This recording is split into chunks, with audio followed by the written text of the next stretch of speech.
Hi, my name is Mario Moreno. I'm a MSW student at Loma Linda University. Today we're going to be learning about the community resiliency model. The community resiliency model is a biological model that helps communities become more resilient and better able to cope with environmental factors, natural disasters, interpersonal. It has interpersonal applications, so it can be used when some friend is feeling overwhelmed, or even in social or community events. Like a pastor can use it during the congregation by teaching the wellness skills to better have their congregation or the community as a whole become better able to deal with stressors more effectively. And the reason we choose a biological model is because we all have a common reaction to stress, and we all have a nervous system, which is why it's important to learn about biological models. Traditionally, we focus on the emotion, but with this model, we actually try to teach people to focus on what's occurring in their body and what's occurring inside of them. And practicing the wellness skills can help someone regulate their nervous system and stabilize it or bring it back online, which we would want to bring the parasympathetic nervous system back online. The 6 wellness skills in the community resiliency model are resourcing, help now, shift and stay, gesturing, and grounding. So the community resiliency model looks at the resilience zone, which is in this photo here, and we all have a resilience zone. So ideally we would want someone's resilience zone to be wide rather than narrow. If you can see here, we all have normal ups and downs, and we're able to cope with something that may occur, feeling overwhelmed, things like that. So in a healthy, resilient zone, nice and wide, we're able to better stay within the zone and not get bumped out. So if you see here, there's a narrower resilient zone, which most likely would have the person would be more likely to be bumped out, either high or low. And later on we'll talk about what it is to be bumped out or stuck in the high or the low after a trauma or a traumatic event. So if we look at this example here, we'll call this guy Joe. Joe is it looks like he's being robbed with someone with a knife. Okay, so we can, as we know, in his nervous system, he's probably feeling some stress. So this would allow the sympathetic nervous system to kick in, which would result in his pupils expanding, his fast and shallow breaths will start occurring, the heart will start pumping, and his gut will be inactive. So basically what that means is, he'll have no desire to eat, just because in a stressful event like this, it will become inactive. And that's the sympathetic nervous system, which is basically a fight or flight response. So ideally, we would want him to, after the event, kick in his parasympathetic nervous system, which would have his pupils shrink, again slow the breathing again, slow his heart rate, and his gut again will be active. So he would start eating again, or have the desire to eat again. So now let's say Joe here, that was assaulted, did not process the traumatic event effectively, or didn't have the ability to cope with what happened. He is, according to this model, he is very likely to either go into get bumped out of the resiliency zone after the traumatic event. Here, this would be the attack. So the normal ups and downs would actually bump him out, putting him above or high on the resiliency zone. So for Joe, this may result in him having some hyperactivity, hypervigilant. The sense of feeling safe is no longer there. Anxiety, rage, pain. So it can manifest in different ways. He also, on the other side of the spectrum, he can actually be stuck below. So the highs and lows here, he can actually be stuck below in the low zone.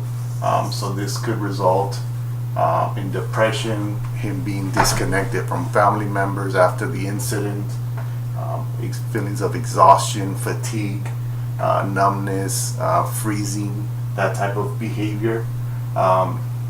And if we move away from this example, and we look at something like a child,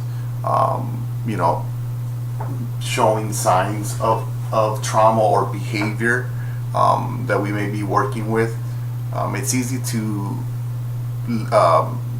for the child to have the behavior issues and get diagnosed with something like conduct disorder or ADHD, something like that. So it's easy to mistake the trauma for another diagnosis. So it's important as a social worker to consider trauma through our assessment, to really understand what's going on with the child.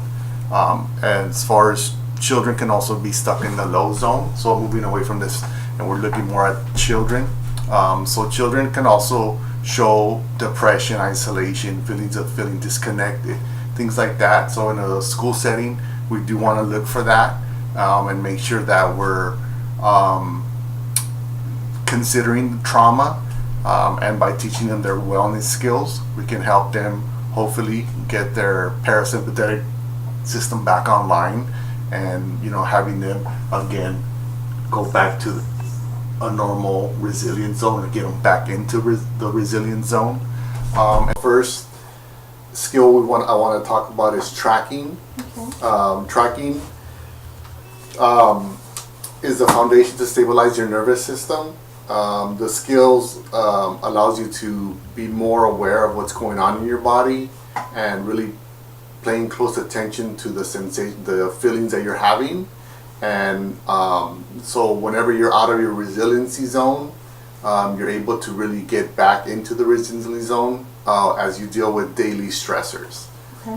So usually we have regular ups and downs through life, and then when you become overwhelmed, you actually come out of the resiliency zone, and that's when you start feeling overwhelmed, stressed, and these skills will allow you to really put your nervous system back in to reset it and get it back into the resiliency zone.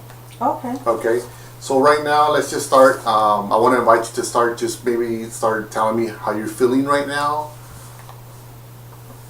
Feeling a little nervous. Nervous? Like anxious. Okay. And where do you feel that? What does that feel like? I feel sometimes like I clench my fist sometimes, or like I squeeze a lot. Okay. I also feel it in my shoulders. So it's in your shoulders and your hands. And my hands, and then like around like the neck area. Okay. Your feet. Oh, your hands and your shoulders. Correct? You feel the stress, the anxiety in there? Yes. Okay. Is there another part of your body that is feeling neutral or pleasant at this time? I want to say my feet. Your feet? Mm-hmm. Okay. I invite you to really focus on your feet and really, start putting all your attention on your feet and how they feel, the pleasant feeling that you're getting from your feet or in your feet. I like when I wiggle my toes, I guess, or move my feet, and then I like that my feet feel nice and warm. Okay. Because I notice when I'm anxious, my hands, my upper body, I feel gets colder. Okay. And that's one of the goals of tracking, is to really, for you to realize, be mindful that you're stressing your shoulders and your hands, and being able to look at, focus your attention on your feet. And really, when you start feeling the anxiety in your shoulders and hands, that could be an indication that you're coming out of your resiliency zone. And you may need to focus, you may want to focus consciously on your feet or a pleasant part of your body so you can really get back into the resiliency zone. And that's all that tracking is. Okay. Okay, so the next skill we're going to learn in the community resiliency model is resourcing and resource intensification. Okay, basically what that is we all have resources that we go to when we get stressed, that we can use when we get stressed or we're feeling overwhelmed. There's external resources, which are people, places, things. Internal resources, which is kind of our value systems, things that we like about ourselves, that really gives us a positive feeling. And imagined resources. So those are things that we can imagine that we haven't actually experienced firsthand. Okay. Okay. And so when I ask you what would be a resource for you? I know for me, my dog is a calming Okay. resource for me. So when I'm feeling stressed out, sometimes I just like to hold my dog and I feel calmer. Okay. And what's your dog's name? Ginger. Ginger. Ginger. And tell me about Ginger. Is she small? Is she hairy? What about her makes you feel at peace or calm? She has a really soft coat. Okay. She's an Australian Shepherd, and she has a really soft coat, and she's just very affectionate. So okay. She's very calming for me. Okay. And so is what color is she? She's kind of like a reddish color, reddish brown. Reddish brown. Okay. And so did you when you started talking about her, describing her, I noticed your mood changed. The anxiety was no longer there. You actually seemed to crack a smile, and that also made me smile too. So that's a really good resource for you. It looks like your resource magically appeared. Yes. Okay. Hey, Ginger. Okay, so my point is with resourcing is that you can always go back to the resource, and even though if she's not with you, it's always a good thing to have and utilize when you're getting stressed, when you're overwhelmed. You can actually think about your resource and really also you can incorporate tracking at the same time. So when you sense that you're calming down and you're going back into your resiliency zone, and that's because you're resourcing. And that's how you know you're doing it correctly. Okay, Maria, so the last skill we're going to practice is grounding. Are you familiar with grounding? No, what is that? Okay, so grounding is basically, we want you to really sense the chair that you're sitting in and really your feet planted on the ground and really feeling the actual physical support that you're feeling from your chair. Okay. It can be done standing up, or it can also be done laying down, so whatever's comfortable for you. Okay, I invite you to now maybe close your eyes if you like. Okay. And go ahead and get in a comfortable position. Okay, and how does that feel? Feel more relaxed. More relaxed? Okay. And I want you to just focus on maybe your legs, you're making contact with the ground, your arms, your back being supported. Do you feel that? I do. Okay.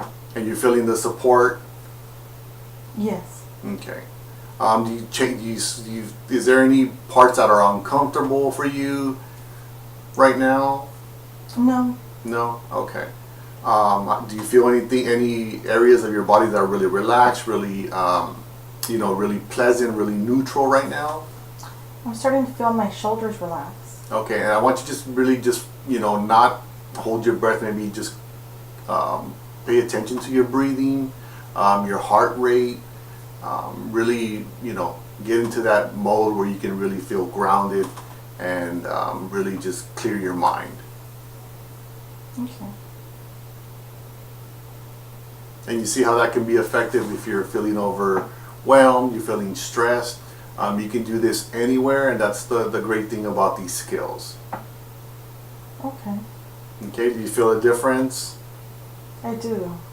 I feel a lot more relaxed. I actually noticed that I'm not fidgeting or trying to clench my hands. I feel that my hands are just at their side. Okay, and that's good, and that's what grounding is. We're trying to, the way I remember it is kind of someone being grounded, like in a tree, really being really solid and really on the ground, really really back and focused.